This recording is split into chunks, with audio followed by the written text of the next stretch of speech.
J.R. Chandler's down and out, and Doc you rip your shirt off, you get the white t-shirt, you get the blood all over the shirt, you went to the hospital with the bloody shirt.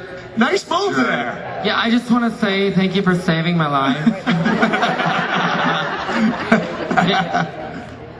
He didn't want to do it though. You were angry about it. Well, that's why Erica and I looked at each other. We're like, well, should we let him die? I mean, it wouldn't be all that bad, you know.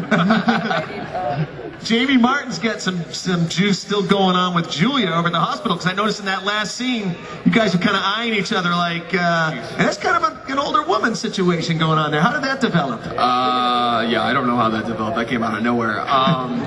I think it's the only, it's someone that he can confide in.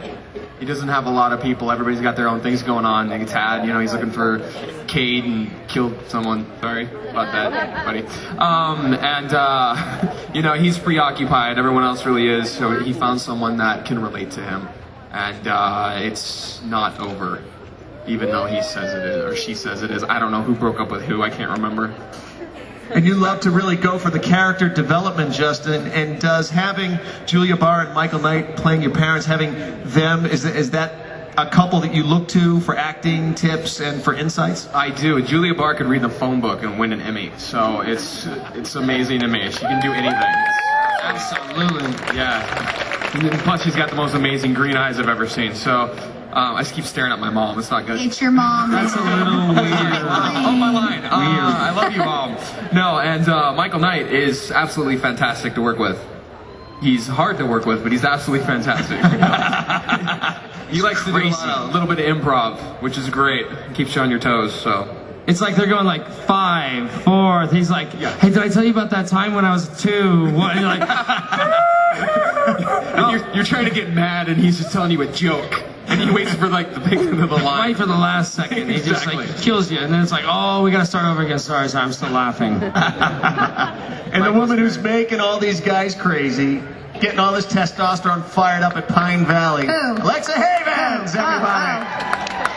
Babe Chandler is got that doe-eyed thing going on. You see a lot of the scenes, she's got the doe-eyed. So sweet. I want to crawl through the TV and protect you too. It's this guy thing you got. It's like, protect me. And so all the guys want to protect you. Is that, I mean, how are you It's interesting because she has a vulnerability that I think she likes companionship, but then she is feisty, and at the same time she could walk away and not need any man. She's an interesting character, to say the least, and she's always stirring up trouble of some sort, thinking with her heart and not with her head. That's why I love her. That's why he can't get enough. and she's like, it wasn't my fault. What? It wasn't my fault that my husband tried to kill me. He slipped And he was there to fell catch into the me. kiddie pool. That's what we were talking about before he got here. The kiddie pool. Oh, the kiddie pool. Yes, or the shower, or somewhere else. The innocent thing is going well, though, because not only is it stirring up all of these plots with the guys, but I hear that you're getting good reception from the total age bracket, from the whole range. You get a lot of email from seniors. You get a ton of email from kids as well. It's so true. Absolutely. I noticed in my lines this year, and I was talking to a couple people that are running it, a lot of my fans and a lot of my fan mail is 5, 6-year-olds up to like 20s, and then Richard, I don't know if you're around, the most lovely person ever. Richard's in his 90s, and he came out just to come just to this and meet us. So, and that's what's so nice about all my children. You have the grandparents, you have the parents, and you have the kids. It's generational. You start watching with a family member, and it's a time that families can share, and it keeps passing down.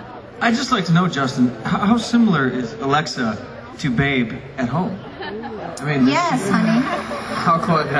Inquiring minds want to know. I cannot stand Babe. I'm sorry. I love Alexa, but Babe just, because I never get to vent that at work. So I'm always like, I love you, Babe. You're perfect. I know. Actually, my character doesn't like you very much right now. Just wait. So we get along. Maybe for a little while. Yeah, there's a cycle. She slept with my whole family, so I mean, it's back to me. But your name has to start with a J. Oh, you're coming back around, bro. Yeah, Seriously. yeah, exactly. Are there ever any twinges, Justin, where you're watching a scene and even though it's Babe doing the scene, you're seeing Alexa with these guys, and you know, is there ever a moment where you just feel that, oh, she's look at her there with Colin, what, and you Uncomfortable. yeah, you ever had those awkward moments? Yeah, there's a particular shower scene that was airing before you guys walked up on the thing. I'm like standing in the back. I'm like, wow, I never saw this. It's great. You're not supposed to see that. That's our family rule. We do not Interesting. watch each other's love scenes. But the Family nice thing rule. about that, he had a shower scene not too Yeah. weeks earlier, Yeah. Thank you. where he was just wearing. So I take notes. I see Jamie and Julia, and then I try to top it. I'm like, oh, you did that? Just wait. All right. And he was more naked than I was during that shower scene. Why don't you tell everyone what you were wearing for that scene? Or not wearing? Oh, come on. I have it's not a sock. Stop. It's not a sock. It's not like a freaking whatever. Anyway, it's like a thong sort of thing. Yeah, I've become real close with everybody at the show now. It's like this, and the sides are cut off, and it's like tape holding it on. It's really. I'm not embarrassed anymore. Not shy. Walk my slippers, and that's it. How do you guys stay in shape? I know Colin, you actually run marathons. You ran the New York City Marathon, is that correct? Is that how you get those chiseled abs?